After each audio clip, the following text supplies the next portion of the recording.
ഇരുമ്പാമ്പുളി കേടുകൂടാതെ എങ്ങനെയാണ് സൂക്ഷിച്ച് വെക്കുക എന്നാണ് ഇന്നത്തെ വീഡിയോയിൽ പരിചയപ്പെടുത്തുന്നത്. വെൽക്കം ബാക്ക് ടു ലൈസാസൻ വ്ലോഗ്.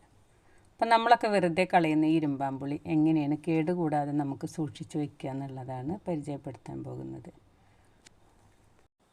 എല്ലാവർക്കും നമസ്കാരം. ഇരുമ്പാമ്പുളി അതേപോലെ കൂർക്കാപ്പുളി എന്നൊക്കെ പറയുന്ന ഈ സാധനം എല്ലാ വീട്ടിലും ഇതുണ്ടായിട്ട് വെറുതെ നാശമായി പോവുക തന്നെയാണ്.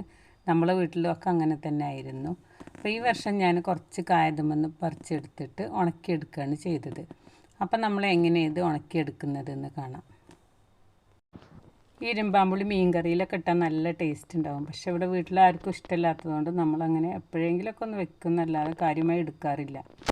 അപ്പോൾ ഇത് ഉണക്കി വെച്ചാൽ നമുക്ക് അച്ചാർ ഇടാനൊക്കെ നല്ല ടേസ്റ്റ് ഉണ്ടാവും. പച്ച ഇടുന്നേക്കാളും കൂടുതൽ ടേസ്റ്റ് ഉണ്ടാവും. ഈ ഇരുമ്പാമ്പുളി പറിച്ചെടുത്തതിന് ശേഷം ഒന്ന് കഴുകിയതിന് ശേഷം ഇതിൻ്റെ കടയും തലയൊക്കെ ഒന്ന് മുറിച്ച് കൊടുക്കുക. നല്ല മൂത്ത കായ എടുക്കരുത്, അതേപോലെ നല്ല ചള്ള് കായ എടുക്കരുത്. ഒരു മീഡിയം സൈസിലുള്ള കായ എടുത്തിട്ട് നമ്മളിത് നെടുകെ കീറിയതിന് ശേഷം ഇതിലേക്ക് ആവശ്യത്തിനുള്ള ഉപ്പിട്ട് കൊടുക്കുക. ഉപ്പൊക്കെ നമുക്ക് അത്യാവശ്യത്തിന് ഇട്ട് കൊടുക്കണം, അല്ലെങ്കിൽ ഇത് നാശമായി പോകും.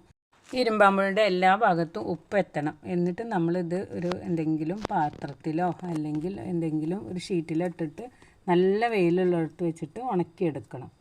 അപ്പോൾ ഫസ്റ്റ് ദിവസം ഉണക്കിയതാണ് പാത്രത്തിൽ കാണുന്നത്. ഒരാഴ്ച നമ്മൾ നല്ല വെയിൽ കിട്ടുന്നിടത്ത് വെച്ചിട്ട് ഉണക്കിയെടുക്കണം. ഇത് രണ്ടാമത്തെ ദിവസമാണ് കേട്ടോ. എന്നിട്ട് നമ്മൾ ഒരാഴ്ച തന്നെ ഉണക്കിയെടുത്താലാണ് ഇത് ഉണങ്ങി കിട്ടുള്ളൂ.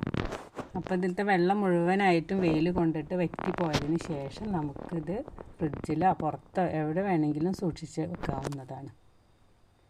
ഇപ്പോൾ ഇരുമ്പാമ്പുളി ഞാൻ ആദ്യമായിട്ടാണ് ഉണക്കിയെടുക്കുന്നത്. ഉണക്കിയത് ഞാൻ ഉപയോഗിച്ചിട്ടുണ്ട്, പക്ഷേ വീട്ടിൽ ഞാൻ ആദ്യമായിട്ടാണ് ചെയ്യുന്നത്.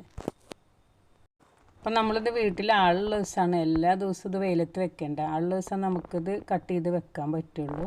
അപ്പോൾ ഇതൊരാഴ്ച വെച്ചപ്പോൾ ശരിക്കും ഉണങ്ങി കിട്ടിയിട്ടുണ്ട്. ഇനി നമുക്ക് ഇതെന്തെങ്കിലും ഒരു പാത്രത്തിലിട്ട് സൂക്ഷിക്കാവുന്നതാണ്. ഇങ്ങനെ തയ്യാറാക്കി ഇരുമ്പാമ്പുളി വെച്ചിട്ട് നമുക്ക് കറികൾ ഉണ്ടാക്കാനും അതേപോലെ അച്ചാർ ഉണ്ടാക്കാനും ഒക്കെ പറ്റും. പിന്നെ ഇത് കിട്ടാത്തവർക്ക് ആർക്കെങ്കിലും വേണമെങ്കിൽ നമുക്ക് പുറത്തേക്കൊക്കെ വേണമെങ്കിൽ കൊടുത്തയക്കാനും നല്ലതാണ്. നമ്മളിത് കട്ട് ചെയ്തിട്ട് ഉപ്പ് ചേർത്തിട്ട് വെയിലുള്ള സ്ഥലത്ത് വെച്ചിട്ട് നന്നായിട്ട് ഉണക്കിയെടുത്താൽ മതി. ഇന്ന് എത്ര വേണമെങ്കിലും ഒരു വർഷമൊക്കെ വേണമെങ്കിൽ നമുക്കിത് സൂക്ഷിച്ച് വെക്കാൻ പറ്റും. ഇരുമ്പാമ്പുളി വീട്ടിലുള്ളവർ ഇതേപോലെ ഒന്ന് ഉണക്കി നോക്കുക. ഞാനിത് വീട്ടിൽ ആദ്യമായിട്ടാണ് ഇത് ഉണക്കിയെടുത്തത്.